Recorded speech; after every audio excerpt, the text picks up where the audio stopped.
The longest battle in Canadian history is being commemorated across the country today. The Battle of the Atlantic lasted almost 6 years during the Second World War, and close to 4,000 Canadians died at sea. Today marks the 70th anniversary of the conflict, but as Jacques Barbeau reports, time has not diminished the memories of that battle.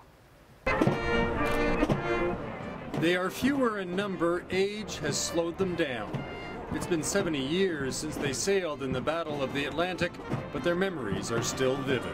We pretty near got hit because there was a torpedo coming at us one time, and I happened to see it, and I yelled, you know, torpedo, port side, because the damn thing was coming right in.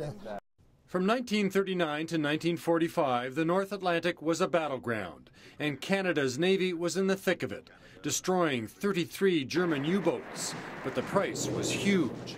103 naval ships and merchant vessels were sunk, 350 aircraft were lost, more than 3,900 sailors were killed. This ceremony brings back lots of memories for these vets of a time when they were young and never sure they would live to see another sunrise.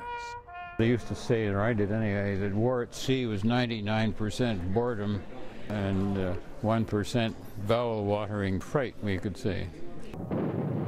The Battle of the Atlantic forged Canada's Navy. At the start of the war, the Royal Canadian Navy had just 13 vessels. By the end, that grew to 400, the fourth largest navy in the world.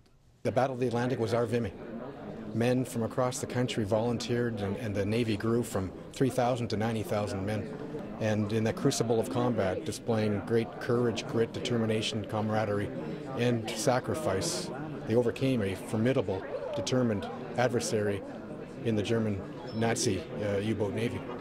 They answered their country's call of duty, and even in old age, they continue to do so, standing under the hot sun, remembering the sacrifice of their friends who never made it back to port. Jacques Barbeau, Global News, Ottawa.